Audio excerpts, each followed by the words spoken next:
Hello दोस्तों, इस कहानी की शुरुआत तब होती है जब सुभद्रा गर्भवती थी। एक बार रात को अर्जुन अपनी गर्भवती पत्नी सुभद्रा के साथ बात कर रहा था। जब उसे नई युद्ध संरचना चक्रव्यूह के बारे में बताता था।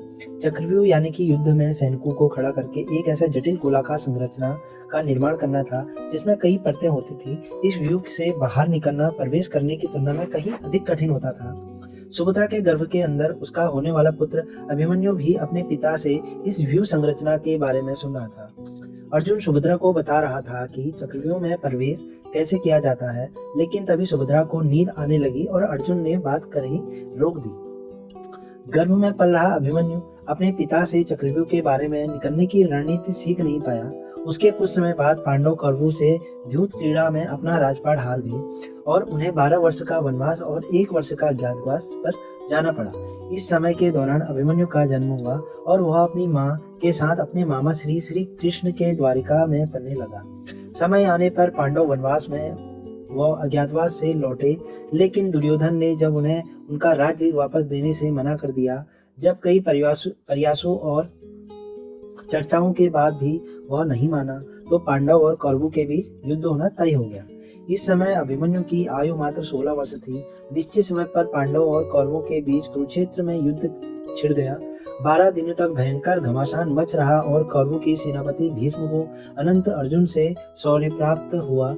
लेकिन 13वें दिन कौरवों के सेनापति बने गुरु द्रोणाचार्य, जो चक्रव्यूह की रचना जानते थे। द्रोणाचार्य ने पांडवों से सबसे बड़े भाई युधिष्ठिर को पकड़ने की रणनीति बनाई। इसके पीछे उनका उद्देश्य था कि ऐसा होने पर युद्ध जल्दी समाप्त हो जाएगा और कौरवों की जीत हो जाएगी। इस लक्ष्य को ध्यान में रखते हुए उन्होंने अपनी सेना को अभेद्य चक्रव्यूह संरचना में खड़ा करने का युधिष्ठिर को फंसाने का निर्णय लिया। चक्रव्यूह भेदने की विद्या द्रोणाचार्य के अलावा केवल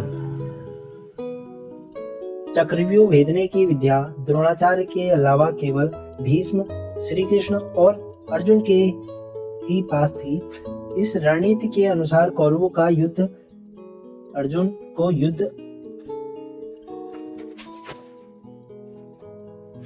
चक्रव्यूह भेदने की विद्या द्रोणाचार्य के अलावा केवल भीष्म, श्री कृष्ण और अर्जुन को ही ज्ञात थी। इसलिए रणनीति के अनुसार कौरवों का एक योद्धा अर्जुन को युद्ध क्षेत्र से बहुत दूर ले गया और उसे वहां उलझा दिया ताकि वह चक्रव्यूह भेदने के लिए न आ सके। श्री कृष्ण अर्जुन के सारथी थे, इसलिए वह भी उनके साथ थे। अब युद्ध भूमि के मध्य में चक्रव्यूह की रचना की गई। व्यूह रचना का समाचार सुनकर पांडव खेमे में हताशा की लहर दौड़ गई। अर्जुन का कहीं पता नहीं था। युधिष्ठिर और भीम को चिंता ने घेर लिया। तभी अभिमन्यु को अपनी मां के गर्भ में सुना हुआ चक्रव्यूह तोड़ने का विवरण याद आ गया। उस वीर योद्धा ने अपने पिता के बड़े भाइयों से कहा, ताश्री, मुझे व्यूह में प्रवेश करने की कला ज्ञात है, लेकिन बाहर निकलने की नहीं। इसलिए आप सभी मेरे पीछे चलिए और व्यूह में केंद्र में जाकर हम एक साथ युद्ध करके कौरवों को हरा देंगे। अभिमन्यु की बात सुनकर पांडवों को धीरज सा मिल गया, लेकिन अभिमन्यु की आयु बहुत कम थी, इसलिए युधिष्ठिर उसकी बात को मानने से हिचकिचा रहे थे। हालांकि कोई अन्य उपाय न होने के कारण वह अंततः अभिमन्यु को व्यूह में भेजने के लिए तैयार हो गए। अभिमन्यु कुशल योद्धा था। उसने प्रवेश द्वार को बहुत आसानी से भेद दिया और व्यूह में प्रवेश कर लिया। पांडव अपने रथ पर उसके पीछे ही थे, लेकिन आगे जाकर वो व्यूह में रचना में फंस गए और अकेला अभिमन्यु उसकी परतों को भेदते हुए केंद्र में पहुंच गया। अब अभिमन्यु अकेला था और उसके सामने थे कौरवों के 7 महारथी।